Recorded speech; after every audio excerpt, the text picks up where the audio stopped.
Come with me on a journey that has an unexpected ending. I like to go to the mountains to, as John Muir wrote, get their good tidings. But on this journey, there were not many good tidings. It started out like many other days in the mountains. Pete and I arrived at the trailhead at 4 a.m.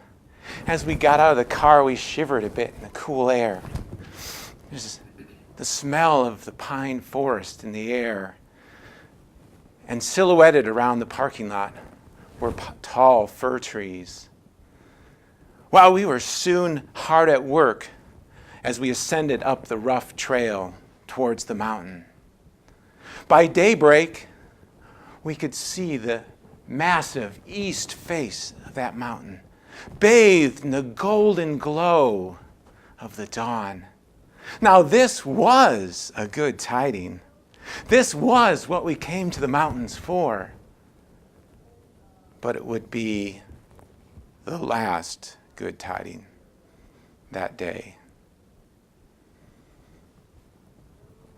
Little over an hour later, we arrived at the gateway that punches through the great ridge that runs northward from the summit. On one side of that ridge, it was light with dawn. On the other side, it was dark with shadow. On one side, the hiking was safe.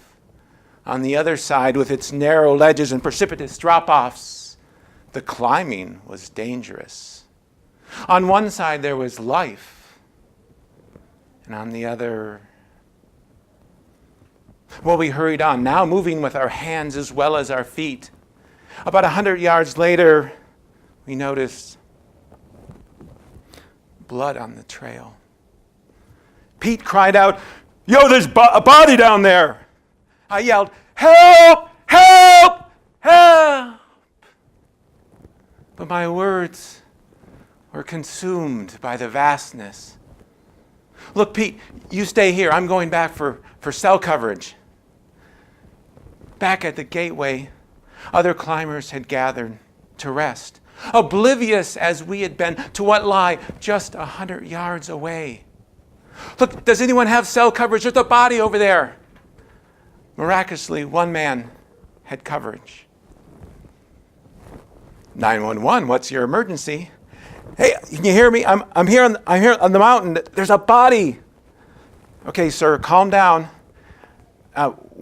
What are they wearing?"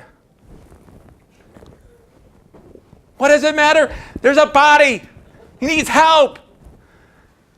After answering a number of other strange questions, we were told that it would be hours before search and rescue arrived, and that we might as well head for the summit, which we did.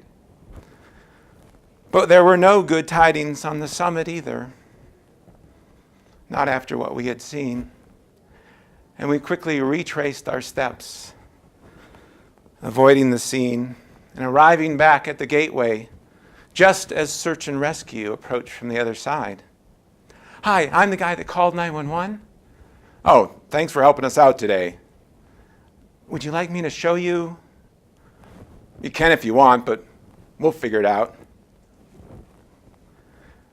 And just check in at the trailhead, and you're free to go."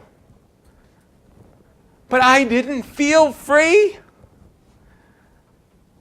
All the way back down the mountain, on the drive home, the rest of the day, the rest of the weekend, the weeks and weeks that followed, I wondered why.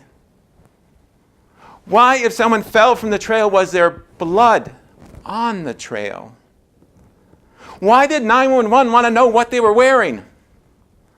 And why did search and rescue already know everything and wasn't interested in speaking with us? And then weeks and weeks later, it was announced that the man had taken his own life. See, I wasn't meant to get good tidings that day.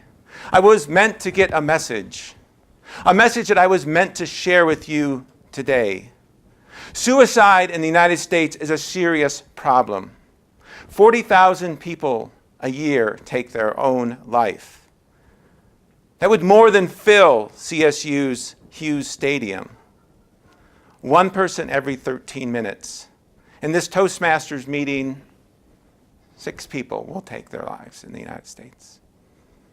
But you and I can do something about it. For those of you that are seated at tables, if you reach under your table, there is a note. www.suicidepreventionlifeline.org, 1-800-273-HELP. Know the signs of suicide, talking about it, obtaining the means for suicide, saying goodbyes, getting your affairs in order, and a strange sense of calm after a period of turmoil. Join me in helping prevent suicide so these would-be victims can have their day in the mountains and can get the good tidings.